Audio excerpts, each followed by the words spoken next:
Hey, Mark here, and I have a really fun giveaway for you. I have 5 digital copies of the 2025 film Cleaner up for grabs, and I'm pretty excited about it because it's from Martin Campbell, the director of Casino Royale, GoldenEye, The Protege, which rules, The Foreigner, the Legend of Zorro. I mean, the guy, Vertical Limit, The Mask. Like the guy's just been around for No Escape. The guy's been around for a long time. And it's fun watching him team up with Daisy Ridley and Clive Owen to make a cool action film.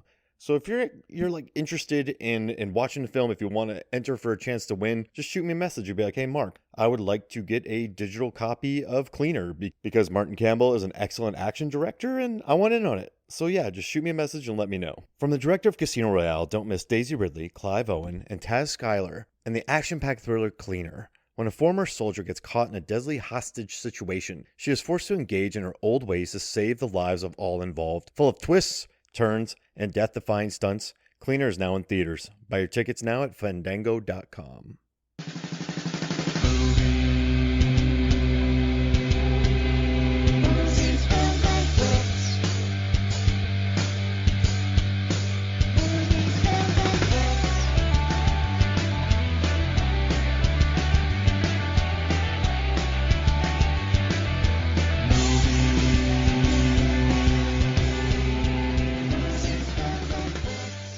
Hello and welcome to Movies, Films, and Flicks. I am Mark Hoffmeyer, and joining me is a man who can doctor any bad soup. It's Nick Rehack. Hi, hello. How are you, man? You could bad soup. What do you do? Bad soup. I mean, being a Marylander, I'm going to sprinkle a little bit of Old Bay in there first. And if that doesn't bring it up, then just dump it all out and start over again. Because if Old Bay can't save it, it's probably not worth saving.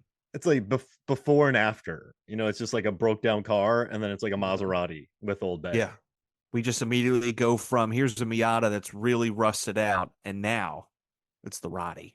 You know, I was thinking it's kind of like you work at a brewery, and it's sort of like a lager. It's really hard to hide it, but if you have another thing that's not great, you're like, put some mosaic hops in it.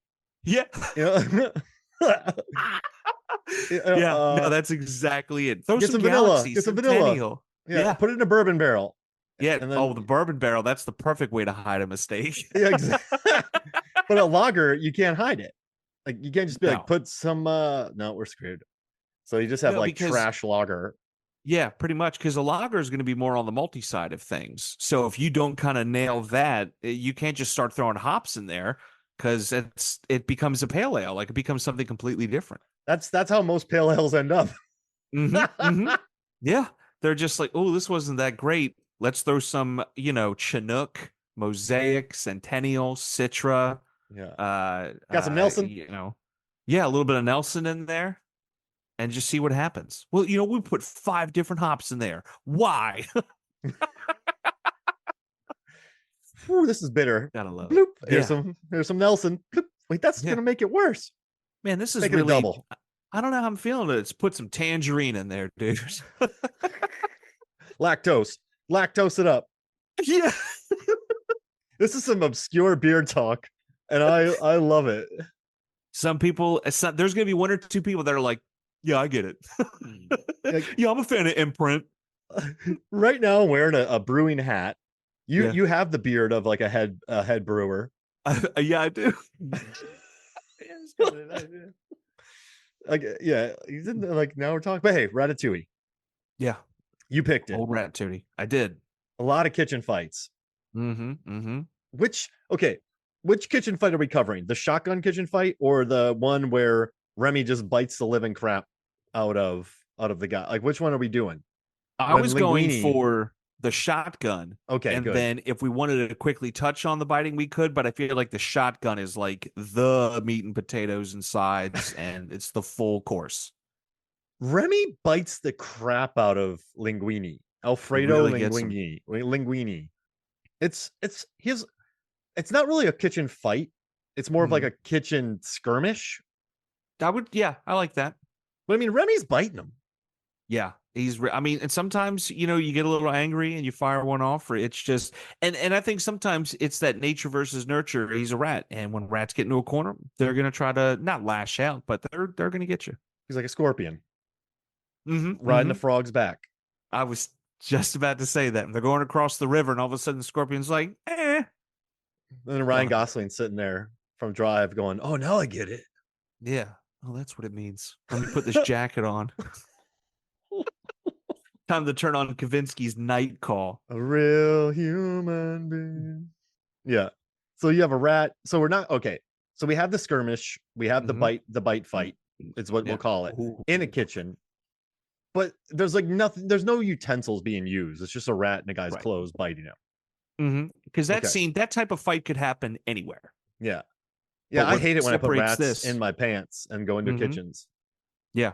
It's not great because then they're smelling dairy. They think it's cheese. They're trying to bust out. And thankfully, a lot of it is, a tougher than normal type of denim, but you're still going to have a split seam somewhere. Yeah. That rat's getting out. Yeah. And you're gonna be bit. Yeah. No one's gonna look good. No, not at all. Because people are going to be like, what is coming out of their pants? And then they're going to see a rat and they're going to go, never talking to that person again. The rat busts out like, "Booyah!" You're like, no. Yeah. And if you're far enough south and the rat's big enough looking, they're going to say, like, that's no longer a rat. That's a nutria. Or a rat of unusual size. The swamp rat.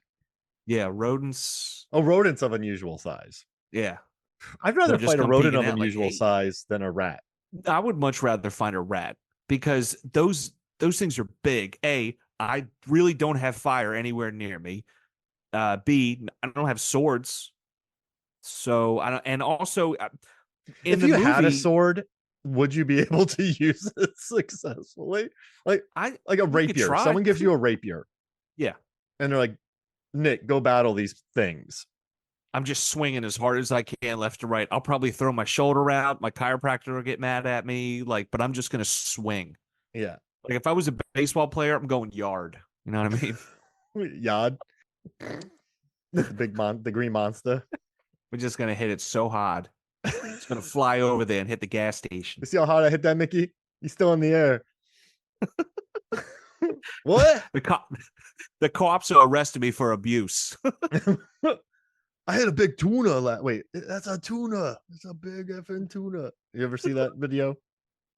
I don't think so. No. Some guy is like tripping out of his mind and he's talking about tuna. Okay. Like the fish? Yeah. Yeah. Okay. Yeah. No tuna in this movie. No. Surprisingly, because there are some water-based moments. Yeah. Not any fish. Good water work. Any living fish. There's some good improv boats in Ratatouille. Fantastic boats. Yeah. Yeah, absolutely. And that jar, great jar work. Whoever was the jar prop person for this nailed it. Yeah. I mean, the whole thing.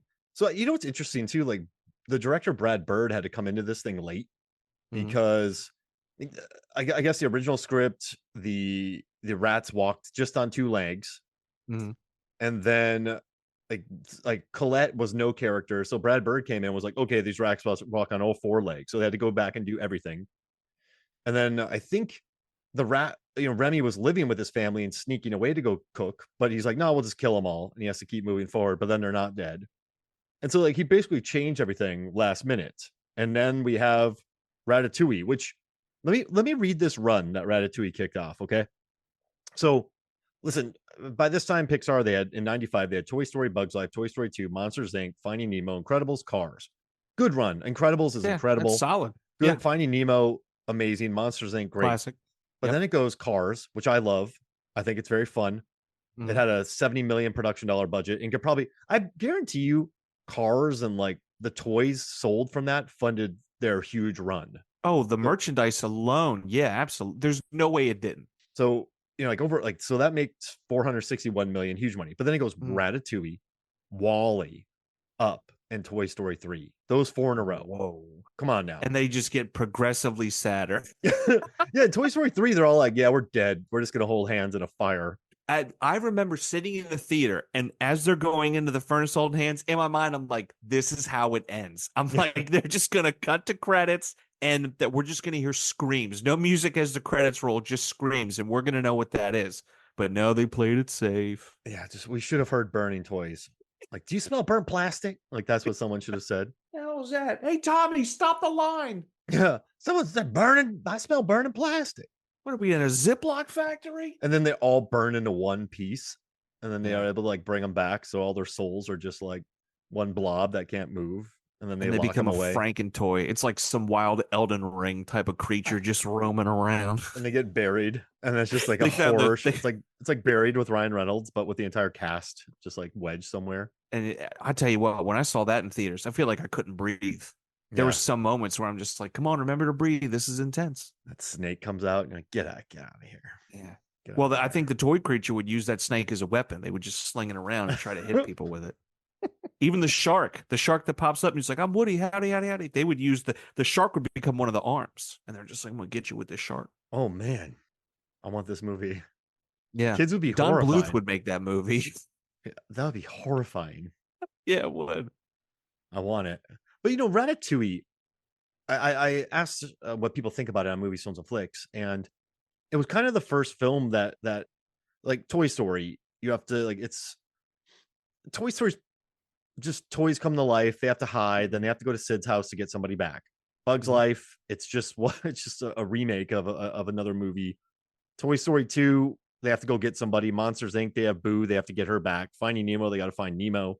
Incredibles is kind of a superhero film. Cars is, the guy car loses mojo, has to train, get back into Hey, it. you Blah got to blah blah. find yourself. Yeah. Yeah, and like Ratatouille was just like, yeah, dude, it's about this rat who lives with the colony, and then he goes to Paris, and then he meets this bozo Linguini, and he starts operating them like when you operate those robots in Pacific Rim. Like Pacific Rim is basically just sci-fi, like Ratatouille for sci-fi fans, if you think about it.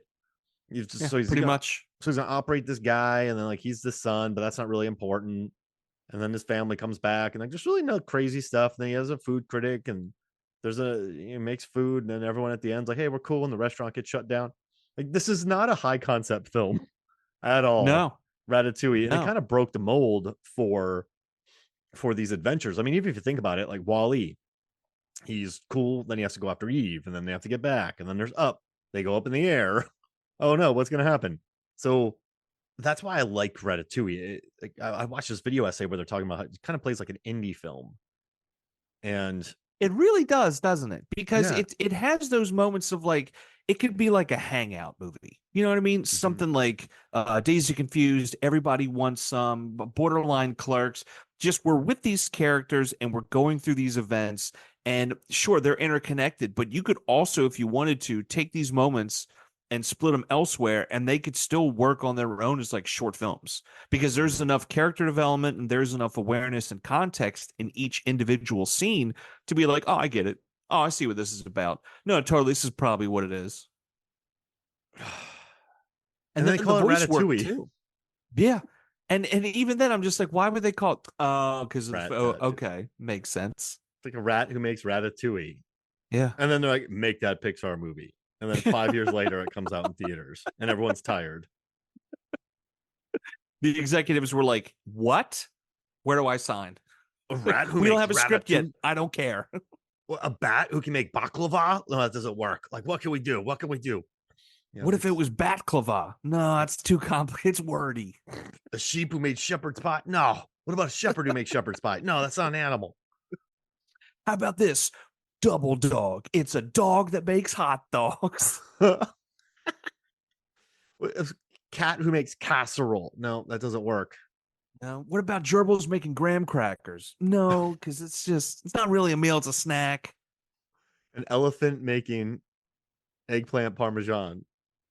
Ooh, I don't even know I how would that actually happens. have that. They Yeah. could take their huge feet and just like really tenderize that eggplant.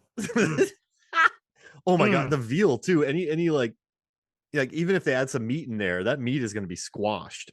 Oh, smash burger, the thinnest patties you've ever seen in your life. Yeah, elephant burger. Wow, how'd you get so flat? You don't want to know. You hear, Stop giving away the secrets, Barry. oh You man, know so they understand elephant. what would be a horror movie if a shark made shark fin soup? Ooh. Because it would be like Lecter-esque, right? Yeah. Because it's a shark having to be like, hey, man, what's going on? Hey, we should swim over here. Starts ripping his fins off. The shark's like screaming bloody murder. And of course, you can't hear it because it's underwater. So just bubbles coming out. The eyes roll back and they just die. And it's aggressive. Then there's a dinner party later, and they're like, "This soup is great. What's the recipe?" And for some reason, he's French. Conch. It's my secret. Yeah, it's what's great. I call this Jonathan soup. Shark Fin Soup, the movie. And then it would have to raise awareness too. Oh yeah, no, for sure. And All then right. they afterward they show like footage of like, whalers stabbing out sharks, and you're like, oh, that's a bummer. Like I didn't want to see that. Just leave everyone super depressed. Yeah. Yep. And then just, I don't know, show the ending of Bohemian Rhapsody and everyone gets happy. But do they though? No. That movie. Yeah, not great. I wish I could lip sync and win an Oscar. Wouldn't that be something? That would be something. Yeah, because if you think about it, Jamie Foxx actually sang, Joaquin Phoenix actually sang, Timothy Chalamet, they're talking about how Yeah, he he's sings, singing. yeah. And apparently the voice that Rami Malek did, it's a combination of like his and some other impressionist person. And I'm like, or you could just not make this movie and go back to the hard R version that what's his face? Sacha Baron Cohen wanted to make, like the real warts and all type of Queen film. That would have been wild to see. I love that none of the Queen guys were like, no, we don't want this. And then that Bohemian Rhapsody comes out, makes 900 million. Oh, Ridiculous. man. Yeah. Ridiculous. But Ratatouille, we're going to talk about the opening fight where Remy is in a kitchen. He's hanging out. He's with his brother. So he's with Emile. And they are trying to find some fennel while the woman in the house sleeps. Right. But then we learn that Chef Gusteau has died. And the woman wakes up, pulls out a shotgun, and just tries to kill the two rats. Yeah. She fails. And then they find the whole hive of rats, the coven, or whatever they're called, the herd, a murder of rats. Whatever what is it? The cave? What does he say? Don't lead them back to the hive. No, those are xenomorphs and bees. Don't lead them back to the what do rats nest? have? The nest. Don't lead them back to the nest. They all escape. She's still shooting at them. And we get out of there. And we have a kitchen fight in Ratatouille. A group of rats is called a mischief of rats. Really? Yeah. A mischief of rats. Yeah. I love it. So does this fight scene use quality products? I believe it does because, and this is going to sound funny, but like everything works. And I know that's a weird thing to say, but if you look at this house from the outside, it's very old. I wouldn't say run down, but it's very country cottage. There's no brand new appliances. Everything's pretty old. Even the TVs, they got the old dial and antennas going. And even when she busts out that shotgun, yeah, it's an older looking shotgun, but clearly she's been taking care of it. Yeah. And it works out just fine. She's got copper cookware, which is great, exposed wooden timbers and stuff to keep that, old style aesthetic going. But I would say the quality is there. She has the gun. There's a great umbrella bit. You have the chandelier bit. Yep. And even though the chandelier, like one or two lights is, not lit because she shot it out and everything, it still has that. It's not like the bright white LED kind of thing or even fluorescent. It's a softer, almost yellowy light. That's that comfort, again, in that cottage type feel. Did any rats die when she was shooting through the ceiling? There's statistically, one of them had to have gotten winged or something. Like there's no way there's one that isn't really, really hurt and or dead, because all of those shots, there's no way they're concentrated right in the center around the circle that forms in the drywall and then drops. It's impossible. Now, if they were hit, maybe rats don't bleed because there's no blood coming through the hole, which would have been terrifying. There's no time. No time to bleed. It's just like slap iron to it. I gotta go. So no blood. So they just got lucky. The buckshot went everywhere else but them. Yeah, pretty much. She destroys her kitchen. She really does. It gets to the point where like, was it worth it? And then it's like, absolutely not. And even she comes to that realization of like, oh man, I really did a number here. When a roof caves in and about 1,000 rats pour out. I'm going to have to go to town and get some plaster of Paris. Yeah. What happened? Wow. It's not the most sustainable line of combat. No, she's just getting buckets of the stuff at Home Depot. And they're like, man, what happened? Well, I shot my ceiling to pieces. How come? There was rats in my house. That's kind of gross, man. Did you invite that yourself? Like, are you even checking? How do you not hear them all? Did you not hear? They're probably raving up there and partying. Like, how do you not hear? Yeah, there's no way they're not. And the squeaking and everything, like, and they got that big muscular guy too. There's no way you don't hear him stomping around up there. Yeah, yeah. You get one of He's those no things in your tenderfoot. walls, you hear it. Yeah, And you know what's yeah. good? This scene also does a couple smart things. So it introduces us to the book by Mhm. Gusteau. It says anyone, anyone can cook. So it introduces that. It explains that he's read the book, Remy's read the book, and he's watched the cooking shows for many years, it seems. Mhm. And he probably reads the books in her home, which is Mhm. really smart. And then it also tells us that Gusteau has died, which is great. And then it also separates the entire, what do you call it? A mischief? A mischief, yeah. A mischief Mischief of of rats. rats. It scatters them. So it's a Yep. scene that takes place in a couple minutes. And he's already talking about fennel, so he knows what's up Hmm. because he's always looking for more ingredients. Yeah. So it's a very important scene with a lot of story building, and Yeah. there's a kitchen fight. Yeah. It's a whole lot of just overall success. And it's that thing of like, I've been hiding this secret. I've been hiding this joy and this passion that I have and this thing that I have so much interest in from my parents because they're not going to understand, from my family, they're not going to understand. And then when it comes to light, it ends up being detrimental. And everyone is affected by it. Everyone gets misplaced, which is really intense. Mhm. So already emotions are high. There's that big separation. So that draws us even further into Remy as a character because now we're really rooting for this guy. Even if we're not rooting for the cooking side of things, we want him to be back with his family because, why wouldn't you want to be with your family? I also like that none of them blame it for it. Like he doesn't get lectured about it. Yeah. They're just like, "Oh, you're alive. That's awesome." I'm glad Yeah. that they ditch There, all that. And also too, they say what when the mouses talk to each other, what it sounds like. They're like, I like they're thought that was squeaking. great. Yeah. I really, So really like that. during a fight scene, we also get a ton of very pertinent information. Okay, so how are we gonna give it? How many Michelin stars are we gonna give it? 1 through 5. How many stars? One through Using five? yeah, Or I yeah, thought it was 5. three. Oh, 3. My bad. I was just Are thinking we the just, restaurant had 5 stars and then they lost one, then oh, went down to 3. I got confused. All right, so how many stars? and we're just doing the quality of? Yeah, quality products. I'm going to go for a two. Yeah, Yeah, because it's not like it's overly diverse, but what they use and what they showcase is really solid. in a lesser movie, the rat would like grab baking soda and throw it in a fan, and it would shoot in a lady's face. Yeah, or it Or would be some kind of they step on a spatula and something gets flung at them, or she chokes on an olive pit, strategically hmm catapulted from a spatula. yeah, drops the Imagine gun, does that. the whole like, That's amazing. Yeah, actually, would that be better? No, because that these rats are rats in this movie. They like yeah, Brad Bird did not want them to seem like smart, big, functional rats that walk on 2 feet. Like these are rats.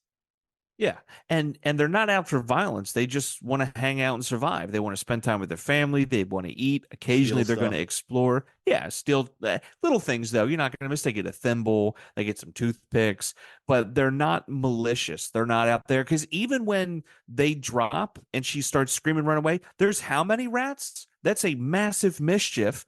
They could have easily just went and attacked her and killed her Yeah, they could easily. they could just left her rotting in the bed while they lived out the comfort, in her home.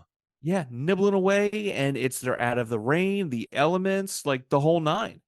And they didn't. They're like, we got to get out of here, gang. Like they're very much pacifists. Yeah, they are. So 2. We're gonna go with 2. I am, yeah. Well, I like that. That's a good one. Okay. Mastery of flavor and cooking techniques. Hmm. So I think we talked about this briefly, but I think when we're talking about mastery of flavor and cooking techniques, the way this is filmed is quite brilliant because it's very violent. Like there are stakes in this scene. Emil is about to get if Emil gets hit with that shotgun, Emil's just missed. There's Yeah, nothing left of Emil. It's just gonna be blood spray. yeah. It's just going to be tufts of fur. And what I like is how the scene. I don't want to say devolves, but for sure evolves and changes. When we first get to it, she clicks off and we catch her reflection in the TV, but we clearly see she's looking at Remy and going like, what is this? Right. So there's that initial curiosity. Then she sees Emil, smash cut zooming into his face. She goes to shoot, but there's an umbrella in there. The umbrella pops up. Very cartoony, very Looney Tunes. But as soon as she gets that umbrella out and starts shooting, then it's getting serious. Stuff's getting broken. You're shooting beams. All of a sudden, stuff is no longer structurally sound. Like it's to the point where when she runs out of shells, immediately goes hunting for more shells. Like there is an intensity there of like, I'll show you.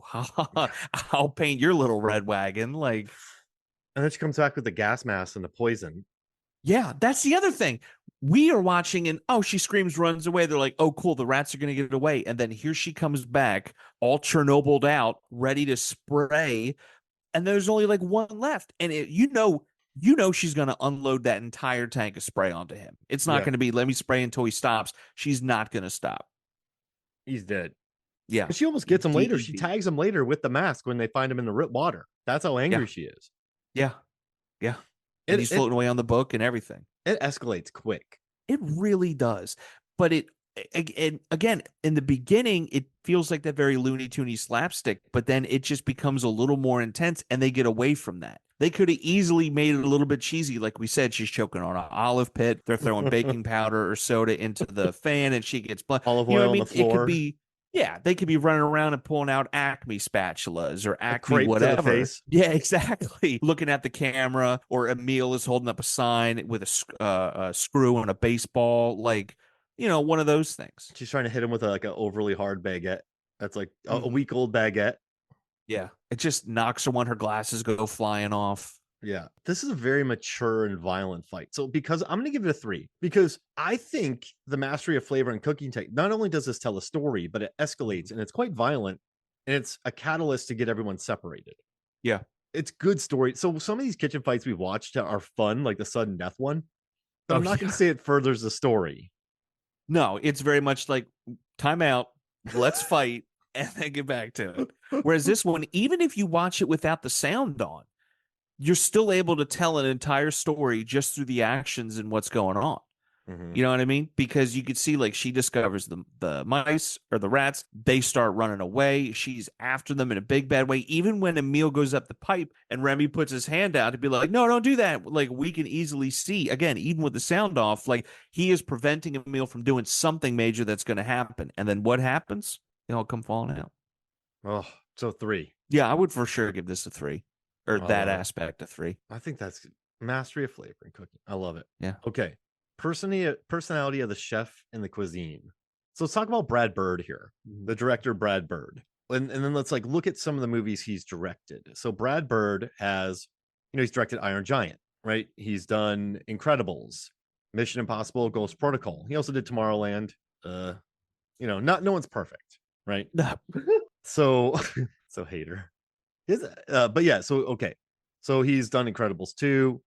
He's done Tomorrowland. He's done Incredibles 2, Ghost Protocol, Ratatouille. He did Incredibles and Iron Giant. And he also did Bart Simpson Do the Bartman in 1990. So he did Simpsons episodes, Okay. 2 of them. So, when you think about Incredibles, it's quite violent.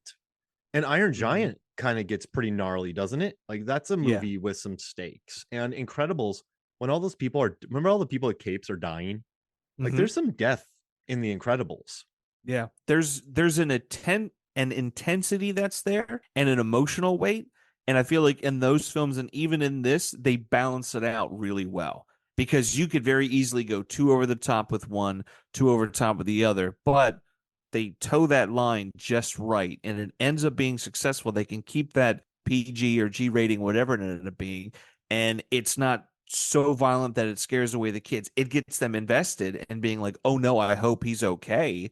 Which, spoilers, he ends up being okay. But it's not to the point where they're like worried or hiding their face. It's nothing traumatic. But it's borderline, though. It could very easily tip that way. And if you think about, what's crazy too? Iron Giant has an 8.1 IMDb score. The Incredibles, 8.0. Ratatouille, 8.1. Those are his first 3 feature-length directorial animated film, like the movies that he's made. Yeah. You imagine coming out the gate like that? That's coming out hot. Yeah. And almost too hot. I think it's like, yeah, that's too good. Like I feel bad. Like remember when Cars 2 came out? It came off of that huge run, and everyone's like all these 30, 40-year-old people were like, "This is the worst movie ever made." And then kids were like, "I love this." Yeah. And then Pixar, Disney's like, "We love this because we just sold $1 billion in car toys." Everyone's like, Cars 2 sucks. Guys, come on. They're just throwing too many heaters in a row. They needed to reset. But I think also, it's an animated film about cars. A sequel, nonetheless. Let's ease back a little bit. Yeah, back it up. Just back it up. Yeah, people are so pissed about it. I'm like, oh, son of a. But I mean, he does have a realistic Mhm. style to him. Yeah. So if we're looking at the personality of the chef, this is very much so a Brad Bird fight because it's grounded. There's some stakes. There's some good storytelling that takes place in it. Yeah, I mean it's very Brad Birdy, I would say, and also it's problems on problems. Like when you watch his Ghost Protocol movie, there's that scene in what is it? Is it they're in the world's largest building. Tom Cruise has to climb it, but like they have to do it because their face mask thing breaks, Right. so they can't do that. And then one of his gloves stopped working, and then he has to dive down because he doesn't have enough rope. And this one guy starts sweating, and then there's a hit person. This lady's angry. Then there's a sandstorm. He's really good on problems on problems. So Yeah. I think that's what this one is too. I mean, you have the shotgun, then you have the poison, then you have all the rats coming out, then you have the brother almost getting shot. Very Brad Birdie. Yeah. And what's even more interesting is what is Remy's priority? It's not the family because he'd have ran out with them and helped them. It's that book. It's this new Yeah. passion. It's this thing that he's wanted to. And that adds another layer of complication. And that book acts as a flotation device later on. As big as it is, you wouldn't think, but yeah. What are we going to give it? I'm feeling a 2, only Okay. because it does have those elements, but it's not like, and I could be wrong, but it's not like Brad Bird has like a particular flourish or a little wink and nod or a thing that where you can point it and go, that's a Brad Bird movie. It doesn't quite have that signature to it. You don't look at it and go like, caw, like very Yeah, bird like. exactly.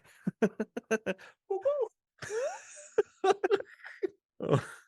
It's a really random thing, but I like it. Yeah.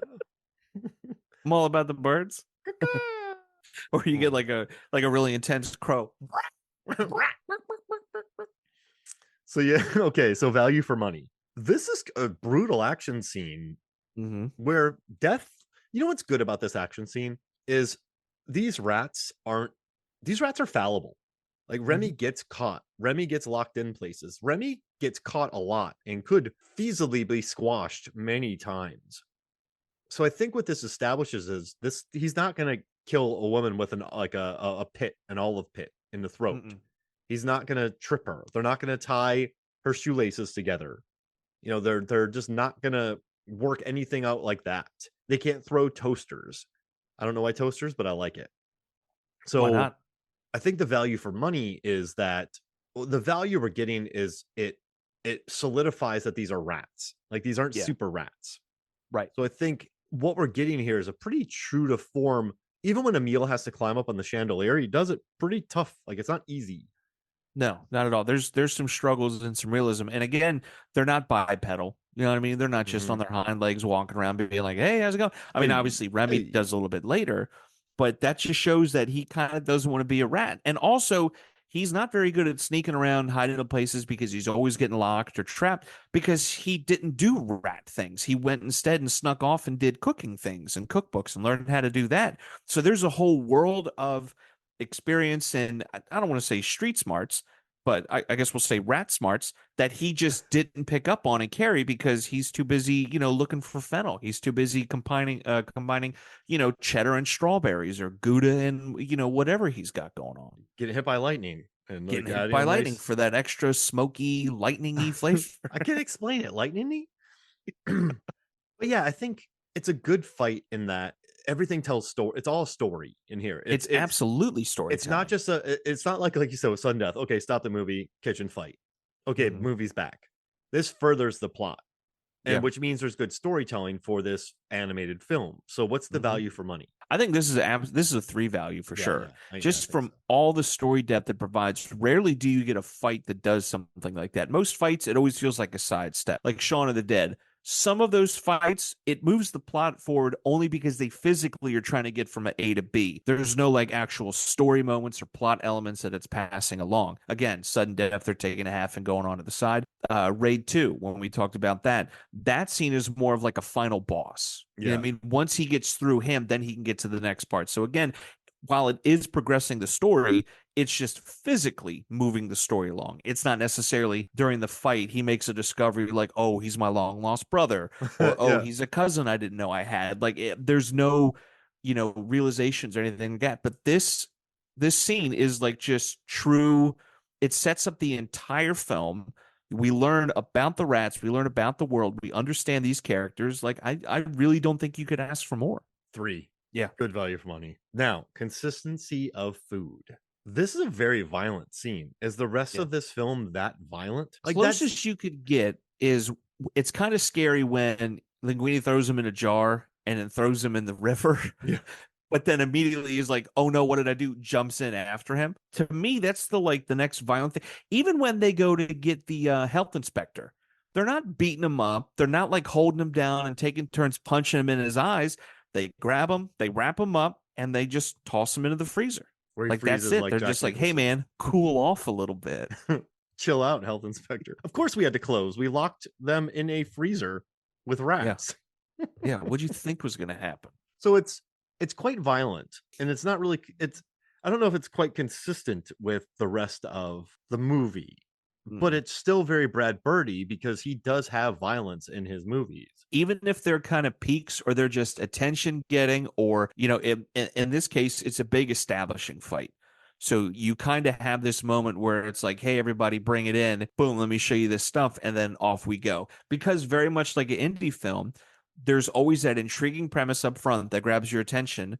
And then the momentum drops and they slowly build it back up. And the same thing in Ratatouille. Boom, we have your attention.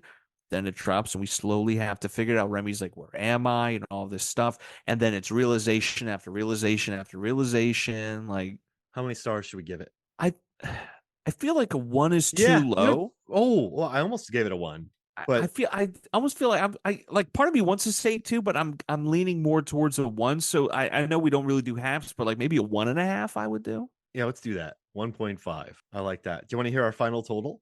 If I had to guess, and I know it's random, I want to say 2.45. Oh, okay, here we go. 2.3. Okay. So Okay. it's Ratatouille. It's not ahead of The Raid or Sudden Death. So just putting that out there. But it is Okay. ahead of Halloween Ends. Yeah. Well, most things are. Yeah. Okay. We've covered this. I have a really random question to ask you. Okay. Okay. Ready for it. We were gonna do episodes where we just kind of talk about things, like kind of chats, but there's a Yep. question I want to ask you, and it's insane. But are you ready for it? Mm-hmm. Okay, so we finished up the Michelin Star. I just thought about this. Imagine you're somebody in an alternate reality named Slick Nick Rehack, right? Mm-hmm. You have a convertible that everyone looks at and goes, "That's a nice convertible," right? Mm-hmm. You have a hairstyle that's a bit dated, but you pull it off. Okay. Okay. You essentially are a slick person. Like you're Mm-hmm. like the slick doesn't wear you; you wear the slick. Mm-hmm. Does that make sense? Yeah. Yeah. Yeah. Like, but you're still you. You're still Nick Rehack, just in like Mm-hmm. Earth 818. You got your music taste is pretty slick. It's not forced. By all intents and purposes, you are slick. Okay. What's your letterbox top 4? Oh, if I'm slick, I'm probably going with American Psycho because I feel like someone that's slick like that, not really understanding the movie, so they're liking it for the wrong reasons. So you're I you're th- kind of slick. Rick is like he's very surface level. okay, yeah, yeah, a little bit. Because he doesn't even look into like American Psycho and be like, this is funny. Right. He's just like, "Ooh, I like that." Like, that guy's a real go-getter. He gets what he wants, and you know what I mean? Like not getting away with things, but he's, moving along cuz I feel like, Slick Nick, he's talking his way out of Slick tickets. Nick, not Slick Rick. Slick Nick. He's if he goes to a concert, he's smooth talking his way to the floor or a VIP section. Somehow he finds his way backstage and everybody's just cool with him. Like he's that kind of guy where he's just getting himself and finding himself in situations that really he shouldn't be in. But because he's so smooth, because he has that charisma, he's just like, no, I'm supposed to be here. And then he just does. Like every club I go to, a movie premiere, you're there already. Yeah. In And a I'm just better like, seat. save your seat. Yeah. Yeah.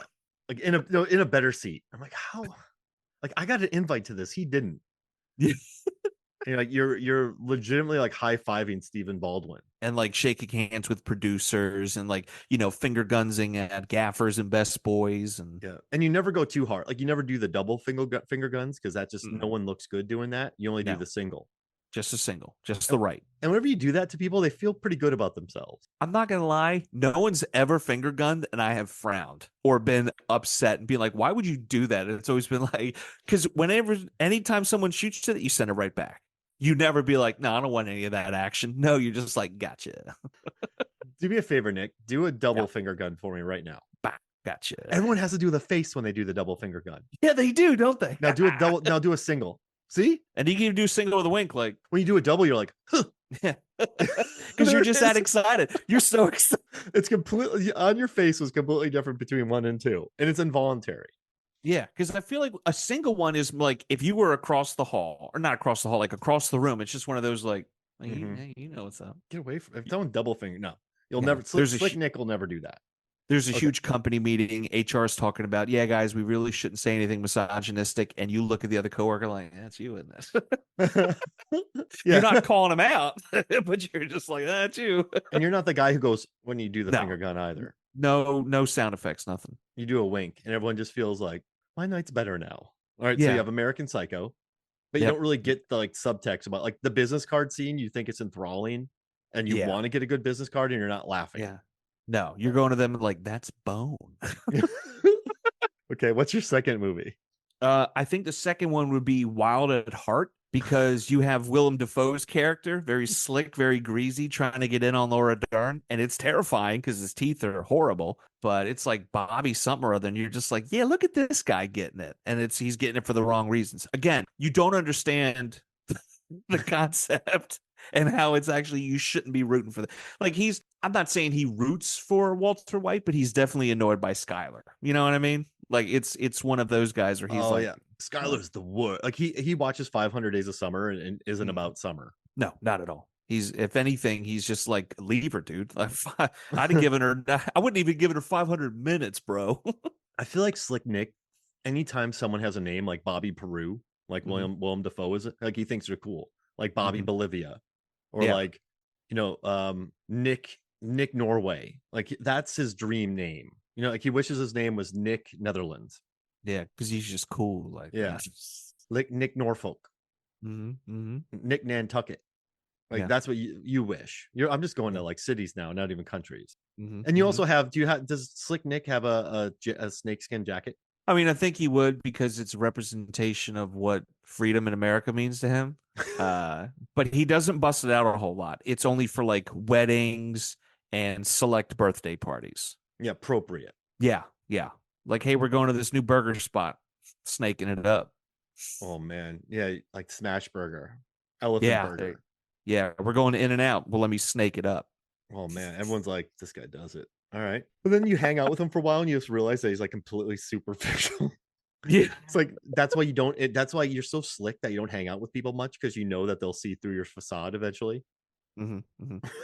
Yeah, yeah. Okay, what's Slick Nick's third film? Well, I'm glad you said look through the facade eventually. The third one would be Crazy Stupid Love. Oh my gosh, Immediately that's lock your into the Ryan guy. Gosling character. Oh Yeah. man, that's your guy. Yeah. Pre like getting with Emma Stone. Yes. Because then when they get with Emma Stone, that's when you get mad. But even though you're mad in the deep recesses of your mind, you're like, secretly, that's what I want. And Like you always wanted a that's father figure too. So like, yeah, yeah. Because you never really had one because you were too busy being slick yeah, and he wasn't around to hang out. So you're just like, I'm gonna go hang out with these people. Yeah, but you don't have a ticket. Watch me. you have a chair that massages you. Oh yeah. Oh yeah. Pump a couple quarters in there. Even though it's at your own house, plugged into your power and electricity, you still put quarters in there for it. Very smart. And you have a Yeah. beautiful kitchen because you just you know. Yeah. Immaculate almost. Yeah. Like not like sociopathically No. immaculate, but like people could walk in there when you haven't cleaned and be like, "Oh, this Mhm. looks nice." Yeah. Or just like, do you even cook in here? Yes, I do. But I also clean up after myself because I'm not a little messy pig boy. When you go to the mall, you always get a single slice of pizza. Oh yeah. And cheese too. Not Yeah. even pepperoni or mushrooms or whatever, just cheese. Oh man, that's amazing. Let me get that $5 cheese slice. You've actually walked into bars and people are like, I like this guy. Like Hmm. you're good in bars. Yeah. Just like, hey man, you guys got a popcorn machine? No? Maybe you should get one. And then the next time you go there, they got a popcorn machine. Everyone's eating popcorn. Oh And yeah. then like, but you don't go there after it gives them a lot of problems and like they have to clean it. Like it Hmm. just when it's cool. Yeah. Yeah. You peek through the window and you're like, okay, the popcorn's full. Then you go in. But when the popcorn's low, you're like, they're not And refilling they that forget to anytime flip it soon. and it gets all smoky. Exactly. Or it gets burnt. And you like one or two of the charred pieces, but you go for that third one, then it's too overpowering and it just doesn't do it for you anymore. You walk, it's all smoky, and you walk in, you're like, rookie mistake. Mm-hmm. Mm-hmm. But you don't Like, say look it at to this people. You don't make guy. people feel bad though. No, no, you not publicly, but you might send an email and be like, "Hey, I just want you guys to know I was in here on such and such date. So and so is behind the bar. They kind of messed up the popcorn and it ruined the vibe." But you wouldn't do that on Yelp or Google Yeah, reviews. It's yeah. just a private email to them. Love it. All right. So what's your fourth film that's going to be on Slick Nick The fourth Rehacks? film, I feel like it would be Now You See Me Oh my God. Yeah, you because worship that movie. yeah, you yourself feel like a magician, but a social magician. You're not making cards appear out of nowhere. You're not pulling, you'll pull a quarter behind somebody's ear, sure, and be like, oh, look at this quarter I got right here. Flick it up, they catch it, put it in a jukebox. But you're doing social magic, right? Again, you're getting into places where you shouldn't be. And you're You know getting what I mean? You're everyone's saying, passwords to like steal money from them as well. yeah, yeah. You do increment amounts because you're not, Yeah. hog about it, but you kind of break through. Am I You're the missing person that $10? it's probably that cup of coffee you got. Yeah, yeah. Yeah, there was that new spot we tried out. Yeah. You're the kind of guy that you have a burger at a restaurant. It might have been fine, but you go to the manager and you're like, hey, this burger was great, blah, blah, blah. They give you a free sandwich coupon and you're like head of the game. You get business cards made just to put in the fish bowls to get free lunches and sandwiches. Yeah. And you put a lot of business cards in there. It's not one or two because you're slick. You're sliding three in at a time. And no one notices because you're still good at No. like, I think thieves always get caught because they go into the back of the store. Mm-hmm. Like, if you just Mm-hmm. smash and grab, you could probably get out of there. You're Right. like you've found a good balance. Yeah, you walk in like you own it. You have the confidence. You figure out one or two things about a person, and then you go. Perfect example. Anytime I talk to a vendor rep or someone on the phone, if they tell me their name, I'm using it three times in the conversation. Oh, I hate when I'm people do saying, that. hey, do you really? People are always like, "Hi, Mark." And it's like, yeah, you know my name. Yeah, it's always like, yeah, good morning, so and so. Yeah, blah, blah, blah. Then middle through, so and so, I was really thinking about this and that. And then, hey, so and so, you have a great rest of your day, or thank you Yeah. so much for your time this morning, so and so. It's just three little drops in there. It's not egregious. You're not overdoing it, but it's just three to be like, wow, they really paid attention. And then the next time you call, they're more likely to help you out a little bit. Quick question. So Sure.